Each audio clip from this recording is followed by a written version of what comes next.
Friends, मैं Akash Kapro GK education hub Kapro YouTube channel पर आपका स्वागत करता हूं।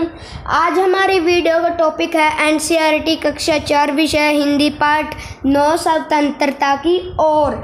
सो फ्रेंड्स, वीडियो अच्छी लगे तो लाइक शेयर सब्सक्राइब जरूर करना वीडियो को। तो चलिए वीडियो स्टार्ट करते हैं।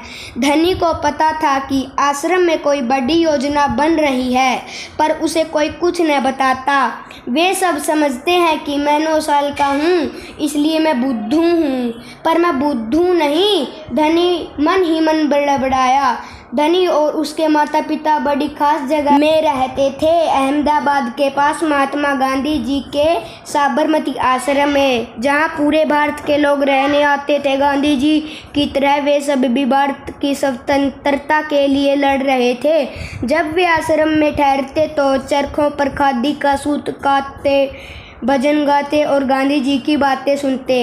साबरमती में कोई न कोई काम करना होता था। खाना पकाना, बर्तन धोना, कपड़े धोना, कुओं से पानी लाना।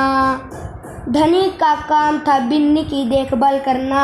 बिन्नी आश्रम की एक बकरी थी। धनी को अपना काम पसंद था क्योंकि बिन्नी उसकी सबसे अच्छी दोस्त थी। धनी को उससे बातें करना अच्छा लगता था। उस दिन सुबह धनी बिन्नी को हरी घास खिलाकर उसके बर्तन में पानी डालते हुए बोला, कोई बात जरूर है बिन्नी।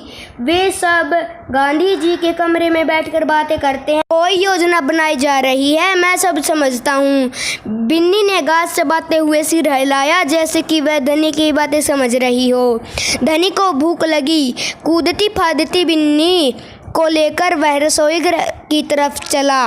उसकी माँ चूल्हा फूंक रही थी और कमरे में धुआं भर रहा था।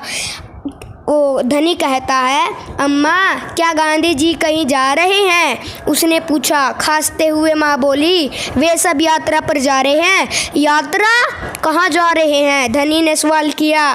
समुद्र के पास कहीं। अब सवाल पूछना बंद करो और जाओ यहाँ से। धनी अम्मा जरा गुस्से में बोली, पहले मुझे खाना पकाने दो। धनी सब्जी की क्यारियों की तरफ निकल गया, जहाँ बूढ़ा बिंदा आलू खोद रहा था। बिंदा चाचा धनी के पास बैठ गया। आप भी यात्रा पर जा रहे हैं क्या? बिंदा ने सिर हिलाकर मना किया। उसके कुछ बोलने से पहले धनी ने उतावले होकर पूछा, कौन जा रहे हैं? कहाँ जा रहे हैं? क्या हो रहा है? बिंदा ने खोदना रोक दिया और कहा, तुम्हारे सब सवालों के जवाब दूंगा, पर पहले इस बकरी को बांधो, मेरी सारी पालक चबा रही है। धनी बिन्नी को खींच कर ले गया और पास के नींबू के पेड़ से बांध दिया। फिर बिंदा ने उसे यात्रा के बारे में बताया। गांधी जी और उसके कुछ साथी गुजरात में पैदल चलते हुए दांडी नाम की जगह पर समुद्र के पास पहुंचेंगे। गांव और शहरों से होते हुए पूरा महीना चलेंगे। दांडी पहुंचकर वे नमक बनाएंगे। नमक? धनी चौंक कर बैठ गया। नमक क्यों बनाएंगे? वह तो किसी भी दुकान से खरीदा जा सकता है। हाँ मुझे मालूम है, बिंदा हंसा, पर महात्मा जी की एक योजना है। यह तो तुम्हें पता है कि वह किसी बात के विरोध में ही यात्रा करते हैं या जुलूस निकालते हैं, है न? हाँ बिल्कुल सही, मैं जानता हूँ। वे ब्रिटिश सरकार के खिलाफ सत्याग्रह के जुलूस निकालते हैं, जिससे कि उनके खिलाफ लड़ सकें और भारत स्वतंत्र हो जाए। पर नमक को लेकर विरोध क्यों कर रहे हैं? यह तो समझदारी वाली बात नहीं है। बिल्कुल धनी, क्या तुम्हें पता है कि हमें नमक पर कर देना पड़ता है? अच्छा, धनी हैरान रह गया। नमक की जरूरत तो सभी को है, इसका मतलब है कि हर भारतवासी गरीब से गरीब भी यह कर देता है। बिंदा चाचा ने आगे समझाया। लेकिन यह तो सरासर अन्याय है। धनी की आंखों में गुस्सा था।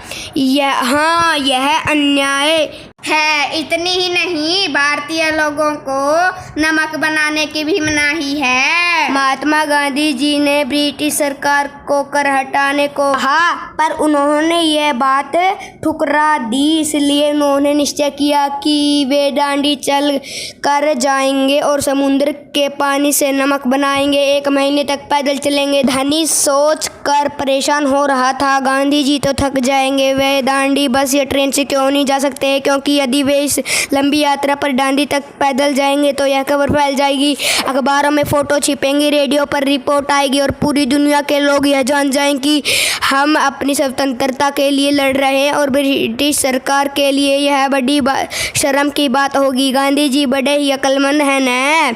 हाँ। धनी की आंखें चमकी। बिंदा ने हंसकर कहा, हाँ वो तो है ही।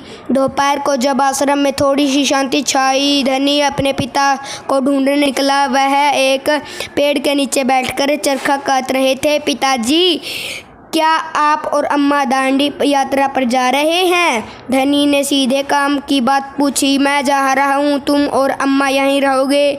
मैं भी आपके साथ चलूँगा पिताजी। बेकार की बातें मत करो धनी, तुम इतनी लंबी नहीं चल पाओगे, आश्रम के नौजवान ही जा सकते हैं। धनी ने हठ पकड़ ली। मैं 9 साल का हूँ और आपसे तेज़ दौड़ सकता हूँ।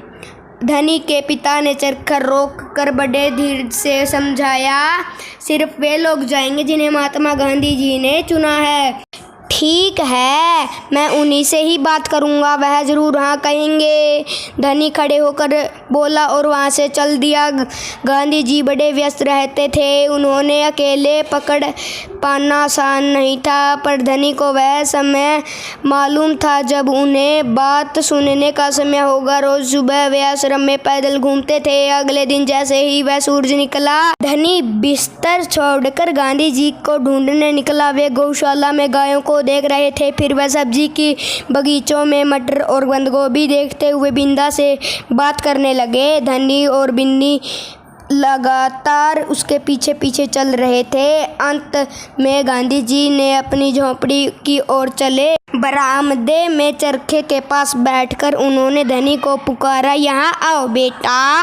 धनी दौड़कर उनके पास पहुंचा। बिन्नी भी साथ में कूदती हुई आई। तुम्हारा क्या नाम है बेटा? मैं धनी बापू। और यह तुम्हारी बकरी है? जी हाँ, यह मेरी दोस्त बिन्नी है जिसका दूध आप रोज़ सुबह पीते हैं। धनी गर्व से मुस्कुराया और बोला, मैं इसकी देखभाल करता हूँ। बहुत अच्छा, गांधी जी ने हाथ हिलाकर कहा। अब यह बताओ धनी कि तुम और बिन्नी सुबह से मेरे पीछे क्यों घूम रहे हो? मैं आपसे कुछ पूछना चाहता था।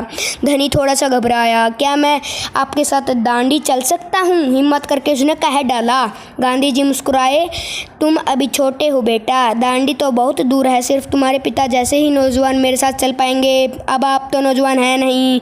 धनी बोला, आप थक नहीं जाएंगे? मैं बहुत अच्छे से चलता हूँ। गांधी जी ने कहा, मैं भी बहुत अच्छे से चलता हूँ। धनी भी अड़ गया। ठीक है, यह बात तो ठीक है। सोचकर गांधी जी बोले, मगर एक समस्या है, अगर तुम मेरे साथ जाओगे तो बिन्नी की देखभाल कौन करेगा? इतना चलने के बाद मैं तो कमज़ोर हो जाऊंगा, इसलिए जब मैं वापस आऊं तो मुझे खूब सारा दूध पीना पड़ेगा, जिससे मेरी ताकत लौट आएगी।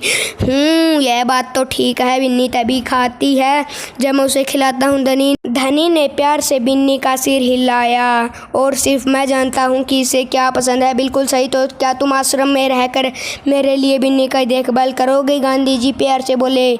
जी हाँ करूँगा, धनी बोला। धनी और मैं आपका इंतज़ार करेंगे।